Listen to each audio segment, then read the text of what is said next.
Hey friends, it's me, Pastor Doug, with another word of encouragement for the day for today, Wednesday, February 3rd. And today's word comes out of John chapter 8, verses 2 through 11. I know that sounds like a lot, but it's a great story. And once again, we see a surprising interaction between Jesus and a woman during his ministry. Check it out.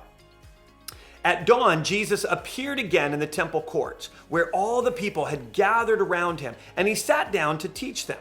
The teachers of the law and the Pharisees brought in a woman caught in adultery. Now, remember that. They made her stand before the group and said to Jesus, "Teacher, this woman was caught in the act of adultery. In the law of Moses, we are commanded to stone such women. Now, what do you say?"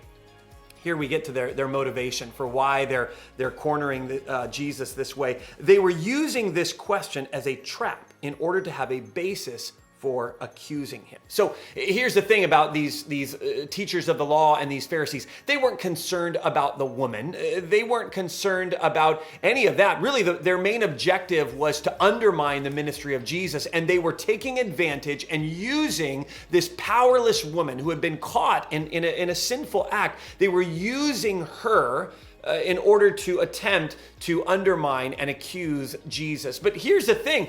Their whole logic was flawed. They were basing this on the law of Moses. They claimed that the law of Moses had commanded that such women should be put to death. Well, if you go back and look at the law of Moses and you look at Leviticus chapter 20, verse 10, you'll see that it wasn't just the woman, it was both partners in the act of adultery who, according to the Old Testament law, should have been put to death. So once again, we see this inequality between these men who had power and had let this, guy go who was in the act of adultery, and instead had only taken the woman in an attempt to accuse and undermine Jesus' ministry. So we see what Jesus does next. But Jesus bent down and started to write on the ground with his finger. When they kept questioning him, he straightened up and said to them, I love these words. He says, "Let any one of you who is without sin be the first to throw a stone at her." Again, he stooped down and wrote on the ground.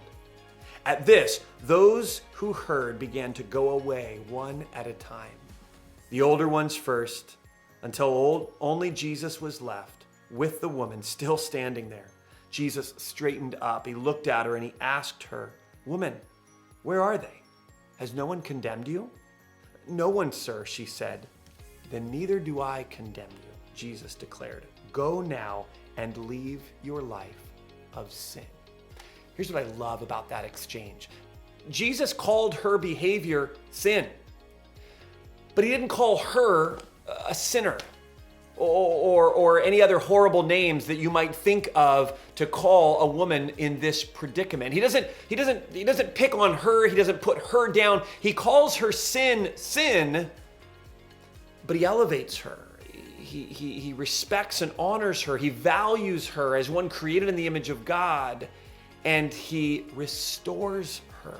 Friends, may you and I use our power, our voice, our influence, not to condemn people, but to redeem and restore people.